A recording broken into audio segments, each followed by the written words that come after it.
What's up, Cinephiles? Welcome back to our channel. For today's episode, we are going to do a review of a new Netflix action movie. It's called The Old Guard and it's based on a comic book and it's directed by Gina Prince-Bythewood. The Old Guard is about a group of mercenaries led by a woman named Andy. And this group turned out to be immortals. After a mission reveals their extraordinary abilities, they, together with a new member named Niall, have to do whatever it takes to keep their secret. Kevin, what can you say about this movie? You know what? The premise of this movie is actually nothing new, but it's just that the concept of immortality is often used in vampire movies. I think the only action movie that used this theme is The Last Witch Hunter, starring Vin Diesel. But that in itself is not a good movie. So it's not a new concept, but this movie stands out for me is the way director Gina approaches the characters. This movie has so much heart and it has the violence and action to spare for those who are looking for that. You might agree or disagree on this. This is my best action movie of the year so far. It doesn't treat its character as these killing machines. You can easily go on that road, especially you've established that they're immortal. But since the movie realizes the need to flesh them out, especially in the middle part, the pacing can be dragging. But for me, it was actually just fine.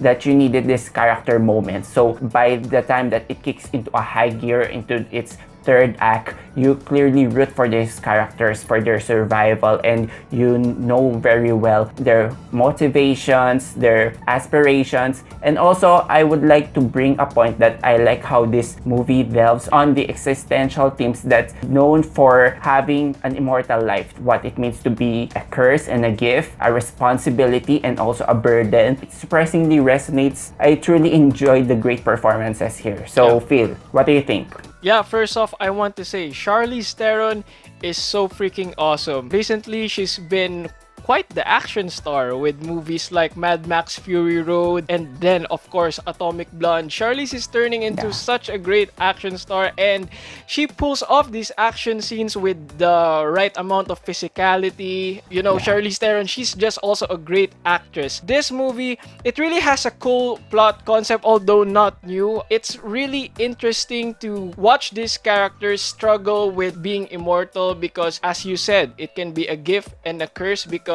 being immortal will lead to a lot of sorrow because you begin to live this long seeing all your loved ones die, and sometimes it can also lead to isolation that will leave you feeling alone, and that concept is really interesting to see. And the action sequences, I gotta agree, the action sequences here is amazing, although I won't go as far as to say that this is the best action movie so far that I've seen this year. Personally, not for me, but the action sequences are so great because it is helmed so well, and that's kind of a bummer for me that they're a little bit few. There's a lot of plot. It's not a non-stop action type of movie like Extraction from earlier this year. It's not that kind of movie because there's a lot of characterization in this movie. The screenplay is not particularly strong. There are a lot of inconsistencies. There are a lot of decisions that doesn't make sense from a character standpoint that I don't really understand. It has many subplots that I don't think that this movie explored particularly well, and the worst part about this movie is that villain. That's really just annoying. Overall,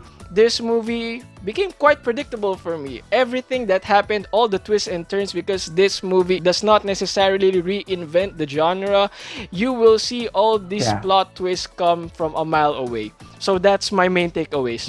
You know what? When I said earlier that this is the best action movie so far, in my opinion, I know a lot of people would disagree because when it comes to action aficionados would often look at that non-stop action. You have to keep that fast pace and that adrenaline pumping, given only small time to catch up and then kick your character back into the action. I really understand that. But for me, I think what most action films miss nowadays is to bank on that character development. And I think this is what movies showed that most of the action movies failed to or fall short in the past years. For example, on the character of Charlize, and most especially with that group, we got synced immediately with their dynamic that I rooted for them. And also, there's something fascinating about the concept of these tired heroes whose morality and whose convictions are shaped throughout the years. especially now in an era where humanity has becoming increasingly nearing towards the irredeemable, you know. So their vision, their mission statement has started to become blurry. Is their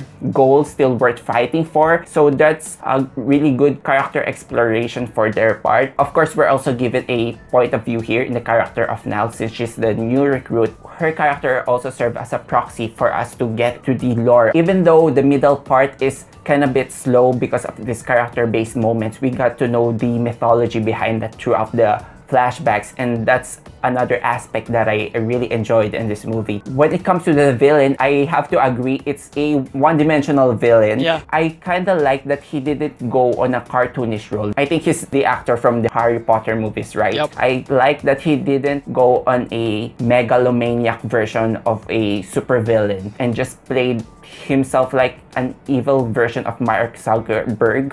But it's still not the best. But yes, it is thinly written, and I guess sometimes the show has to sacrifice that. It's a common weakness for most of the Marvel films. The thing is, I felt like this movie is stuck in a genre between being an action and a superhero action film. So your expectations might be higher once you know that this is based on a comic book. But then again, learning the notion that they need to protect their secrecy, I kind of favored that the director leaned on more to close quarter combats. You know, when you say superhero action films, the first thing that goes onto your mind is like these big bombastic sequences, these loud set pieces. So in here we have more intimate fight sequences to which Charlize really shines. Every slash, every headshot, there's a symphony to it. It's not on the level of John Wick, as you said, but it's really commendable because looking at the director here, I looked into her filmography just now and she has no action movies under her buckle. So this is a really strong debut for her. For the moments that they were given for the supporting characters, I think they're really well fleshed. This is like my litmus test when it comes to the action films. If I cared for their survival, it means that you have here a good character fleshing out or development. And that's what I felt during the third act. But I would love to hear more your mixed issues about this movie. Yeah. If we're going to get into that middle part where, like what you said, the pacing gets bogged down because of these character moments. It's been a while since I've disagreed with your thoughts, but I don't think they really... Go ahead. I don't really think they characterize these characters as well. I get what they were going for, but it didn't really land for me. So when the action sequences come, I don't feel all that much weight, although I also develop a liking for these characters, but I really don't think that the characterization is that strong because they keep making inconsistent decisions. So that's one of my main issues here. Of course, I can't get into too much of the plot details. And I guess another thing, this movie became predictable for me. Midway through this film, I saw through it that it's trying to lay the foundations of a lore to make a sequel for it. And once that I figured that out halfway through the movie, that this movie is definitely going for a sequel, the third act scenes didn't have that much weight for me because I knew that a sequel was coming, so I didn't really fear for most of these characters. So I think I know what moment you're pointing out. And that's it. But for this director, I've also actually took a look at her filmography, and this is her very first action film. This is a very solid first action film. It's just a bummer that these action set pieces are a little bit too far in between each other, but when they show on screen, it's really, really enjoyable to watch. We might have disagreed on some points, but I feel like I'm going to stick on what I felt. As I've mentioned, I'm going to stress the fact that this movie has heart and has the violence that you need and the action. Once you've developed a liking for these characters, once you've developed a rooting interest for these characters, it all becomes engaging. I also have to commend that the whole cast is racially diverse, even have a gay couple here. I like that they went first before Marvel, and it's not just some token character, but I really felt that they're essential to the plot. And I like the mentor and mentee relationship here, and Charlize, both on an action and dramatic level, she's like one of the best action stars of our generation today. So with that being said, I'm going to give this as high as a 4 out of 5 stars. There's a rumor, something about an Atomic Blonde John Wick crossover. Is that real? I haven't heard that. There's a rumor, but I don't think that would Hearing make that news sense. deeply excites me. Yeah, but I don't think that it would make sense because Atomic Blonde is set in the Cold War. Maybe that rumor is just garbage, but yeah, Charlize Theron, she is such an amazing action star right now. I'm excited to see her next action movies. This movie, while I don't agree that it's the best action movie of the year, it's one of the best. Definitely, it's one of the best. I really had problems with the screenplay and some inconsistent actions between the decisions of these characters. It's a very enjoyable movie. If you're you're looking for something to watch, you have nothing to do, and you just want to kick back and relax and be entertained, watch The Old Guard. You're gonna have fun. And I'm actually looking forward to the sequel because I think that they can do a lot of good things by making this a franchise. I'm going to give this film a 3 out of 5 stars.